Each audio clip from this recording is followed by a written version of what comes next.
આપણે માણસો ખરેખર માણસો કહેવાય છે કે આ વિશ્વમાં માણસાઈ મળવી એ સદભાગ્ય છે. 84 લાખ યોનિમાંથી આપણે કોઈ સારા કર્મ કર્યા હોય તો માણસ બનાય એવી પણ માન્યતાઓ છે. પણ આ 84 લાખ જન્મારા બધા એળે જાય તો હિમાલયના પણ જન્મ પહેલા જે અડીખમ હતી, અબજો વર્ષોથી જે અડીખમ હતી, જેણે સમયને હરાવ્યો છે, એ અરવલ્લી માણસને હરાવી શકશે? જવાબ નિસાસા સાથે કદાચ ના સંભળાય તો પણ નવાઈ નહીં લગાડતા. પૃથ્વીની સૌથી જૂની પર્વતમાળાઓમાંથી એક એટલે હિમાલય નહીં, આ અરવલ્લી, આપણી અરવલ્લીની ગિરિમાળાઓ. ગુજરાતી ભાષામાં હોંકારો કરો તો સામે જે ગિરિમાળાનો રણકારો આવે એ અરવલ્લી. લગભગ 3 અબજ વર્ષોથી અડીખમ ઉભેલા આ સેંકડો ફૂટના પહાડોને ક્યાં ખબર હતી કે એક દિવસ 6 ફૂટિયો માણસ આવશે અને એને કહી દેશે કે આજથી તું પર્વત જ નથી. કાળ સામે જેનું પોતાનું કદ હજુ બાળપણના પારણે ઝૂલે છે, એ માણસ ખાદીના કુર્તા પહેરીને અને સંસદમાં રાડારાડી કરીને કે પછી એક કાળો કોટ પહેરીને અને હાથમાં બોલપેન ઝાલીને આ ગિરિમાળાઓને કહી દેશે કે હવે અમારે તમારા કદની નહીં, તમારી અંદરના ખજાનાની જરૂર છે. અને એટલે અમે કહીએ છીએ, અમે ઘોષણા કરી રહ્યા છીએ કે જો તું 100 મીટરનો નથી તો તું આજથી પર્વત જ નથી. ગુજરાતથી લઈને દિલ્હી સુધી કુદરતી દિવાલ બનીને ઊભેલી અરવલ્લીની ગિરિમાળાઓ થારના રણને આગળ વધતું અટકાવે છે. એવું આપણે ક્યાંક ચોપડીમાં તો ભણ્યા જ હતા, પણ હવે એ દિવાલને આપણે મારી નાખવી છે. 100 મીટરથી નાના હોય એવા આ ગિરિમાળાના હજારો પર્વતોને આપણે પતાવી દેવા નીકળ્યા છીએ. ક્યાંક નરસંહાર થાય ને તો એને આપણે અંગ્રેજીમાં કહીએ છીએ જીનોસાઇડ. આ જીઓસાઇડ હશે, પ્રકૃતિની હત્યા. આ હત્યાનો અવાજ સુપ્રીમ કોર્ટ સુધી પહોંચ્યો હતો, પણ કાગળોના સામ્રાજ્ય ઊભા કરતા માણસ સામે એ અવાજની શું વિસાત? 2025નું વર્ષ કદાચ ભારતના ઇતિહાસમાં કાળા અક્ષરે લખાવા માટે જ સર્જાયું છે. સુપ્રીમ કોર્ટનો એક ચુકાદો આવે છે જે અરવલ્લીની વ્યાખ્યા જ બદલી નાખે છે. સરકારે એક નવી ગાઈડલાઈન આપી અને કોર્ટે તે સ્વીકારી લીધી. શું હતી આ ગાઈડલાઈન? કે અરવલ્લીનો પહાડ માત્ર એ જ વિસ્તાર જેની ઊંચાઈ આસપાસની જમીનથી 100 મીટર કે એનાથી વધારે હોય. ફોરેસ્ટ સર્વે ઓફ ઇન્ડિયા FSIના ડેટા મુજબ અરવલ્લીની 12,000થી વધુ પહાડીઓમાંથી માત્ર 1,048 પહાડીઓ જ આ 100 મીટર કે એનાથી વધારે હાઇટ ધરાવે છે. મતલબ કે એક ઝાટકે અરવલ્લીનો 90% વિસ્તાર કાયદાકીય રક્ષણથી બહાર થઈ ગયો. જે નાના ડુંગરો છે તે હવે ખાલી જમીન છે, જેને માઇનિંગ માફિયાઓ માટે ખુલ્લી મૂકી શકાશે. કોર્ટે સસ્ટેનેબલ માઇનિંગનો પ્લાન માંગ્યો છે, પણ 100 મીટરથી નીચેના તો પહાડો જ ઓફિશિયલી પહાડ નથી રહ્યા, તો શું સસ્ટેનેબલ કહીશું આપણે? ગુજરાતમાં આપણે ગર્વથી કહેતા, અરે કહેતા નહીં, આપણે ગાતા, અને એ પણ જોર જોરથી લગ્નમાં રાડો તાણીને, અમે ઈડરિયો ગઢ જીતી આવ્યા રે આનંદ ભયો. પણ આજે હકીકત એ છે કે ઈડરિયો ગઢ ધીરે ધીરે વેચી દેવામાં આવ્યો. ગ્રેનાઇટના ખડકો દુનિયાના સૌથી જૂના રોક ફોર્મેશનમાંથી એક છે. અહીંયા રૂઠી રાણીનો મહેલ છે, જૈન મંદિરો છે, સદીઓ જૂની આસ્થા સંકળાયેલી છે. પણ છેલ્લા કેટલાક વર્ષોમાં આ હેરિટેજ સાઇટ્સની આસપાસ જે થયું છે તે માત્ર પથ્થરોનો નહીં, આપણી આખી સંસ્કૃતિનો સોંથ વાળી દેવા માટે પૂરતું છે. બેફામ માઇનિંગ લીઝ અપાઈ અને જે ગઢ એક સમયે અજેય ગણાતો ત્યાં આજે ડાયનેમાઇટના બ્લાસ્ટ થાય છે. લોકો કહે છે કે બ્લાસ્ટની તીવ્રતા એટલી હોય છે કે મંદિરની દિવાલોમાં તિરાડ પડી ગઈ. મલ્ટી કલર ગ્રેનાઇટની માંગ એટલી બધી છે કે આખો પહાડ કાપીને એક્સપોર્ટ કરાઈ રહ્યો છે. વાહરે સસ્ટેનેબિલિટી અને વાહરે સસ્ટેનેબલ માઇનિંગના પ્લાન્સ. ગઢ બચાવો સમિતિના લોકોએ આંદોલનો કર્યા, પણ ખનન માફિયા અને પોલિટિકલ નેક્સસ સામે અવાજ આજ દિન સુધી કોઈનો ચાલ્યો છે તો એમનો ચાલવાનો હતો.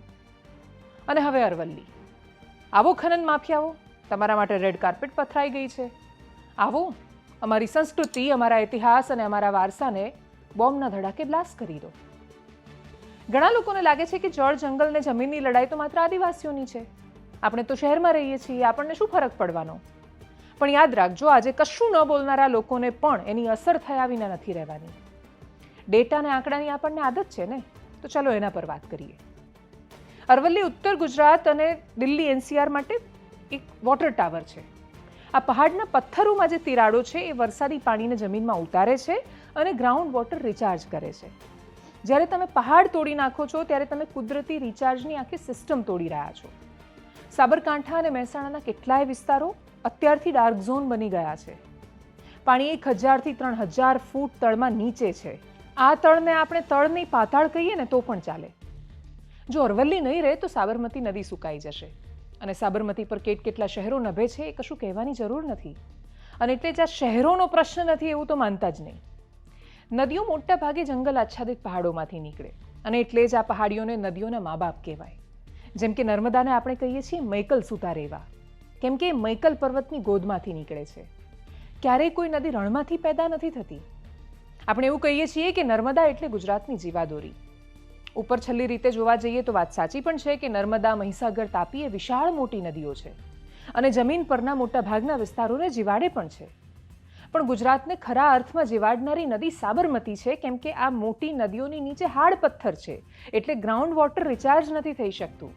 જ્યારે સાબરમતી અરવલ્લીના પહાડોથી નીકળીને દરિયાને મળે ત્યાં સુધીમાં નીચે પેટાળમાં 5000 મીટરથી પણ વધુ ઊંડાઈ સુધી નાની મુરમી કાંકરીઓ ભરેલી છે.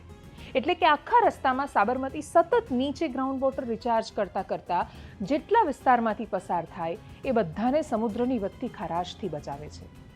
અને એટલે જ સાદી ભાષામાં સાબરમતીને પેટાળમાં પાણી ઉતારવાનો રસ્તો પણ કહેવાય છે. આ વિશેષતાને કારણે ચેમ્પિયન સ્ટેટના વર્ગીકરણમાં એ વાત સ્પષ્ટ લખેલી છે કે અરવલ્લીને હંમેશા આરક્ષિત એટલે રાખવું પડશે કેમ કે સાબરમતી નદીનું એ માયબાપ છે. અને જો આ નદી સુકાઈ તો ગુજરાતના મેદાની પ્રદેશની હાલત ગંભીર થઈ જશે. કોઈ પણ જગ્યાએ માઇનિંગ માટે ટોચની જગ્યા પરના વૃક્ષો પહેલા કાપી દેવાય, જેથી જમીન ખુલ્લી પડે. અને જો આમ થાય તો જેમ ઈડરિયા ગઢના પથ્થરવાળા ખુલ્લા પહાડો છે એવી સ્થિતિ અરવલ્લીની થઈ જાય. માટી ધોવાતી જાય, પાણીનું બાષ્પીભવન થતું જાય, જે ભેજ જળવાઈને ઝરણા ફૂટીને સાબરમતી નીકળે છે એ જ નામશેષ થઈ જાય. સ્થિતિ શું થશે એ બધાને ખબર છે, પણ હાલ વર્તમાનના લાખો કરોડની આવક દેખાય છે અને એટલે કોઈને 1-2 પેઢી પછીના ખતરાને જોવાની ફુરસદ નથી અને કાં તો જોવા પણ નથી માંગતા. નેતાઓને પોતાની આગલી ચૂંટણી અને સામાન્ય માણસોને આજના દિવસ પર થતી સીધી અસર સમજાવો તો તરત જ કૂદવા માંડશે.